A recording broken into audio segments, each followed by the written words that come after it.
So ini mga boss, nyawang kita digdi sa Bicol, digdi sa Plaza Rizal.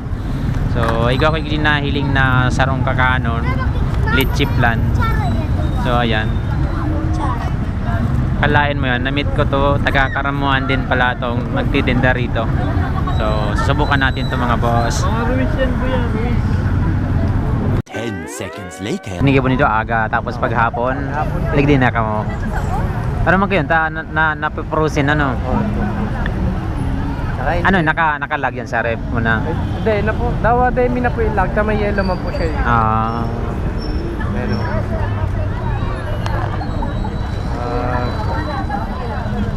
kami man pong ubos. Ayo. Ikaw. Sa sarong arugan, pero man ano, laog, tapos nauubos yan sa sarong aldaw? Oh, 250 po. Arog ka yan. Sarong po ano kaya? Sarong. Ay, tulog.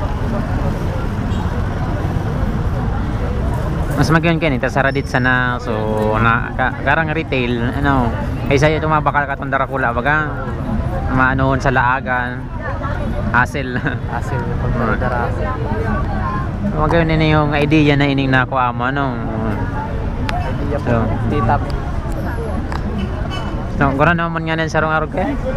Sa 11 pesos po. 11. May masarap ka ng dessert. Ayun. 11 pesos lang talaga yan. So, 11 lang. 11 boss, 11. Day ka man daw kan logi. Pero sa ano, May 11 pesos. May ticket lang po kaming ano. Kasi itong dakula nga ni, mahal na to eh. Boss, ano lang?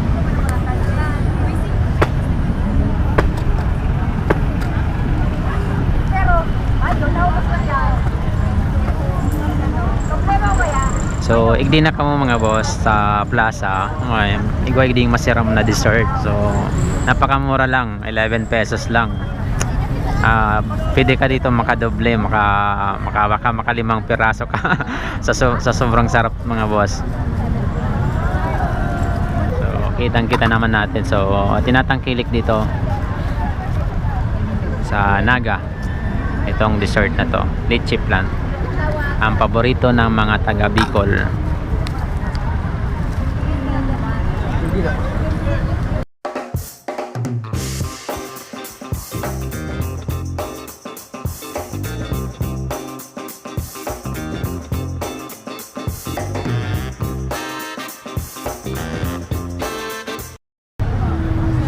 Alright mga boss, dito ito matatagpuan sa Plaza. Dito lang kayo pumasyal, dito lang kayo sa Plaza Rizal.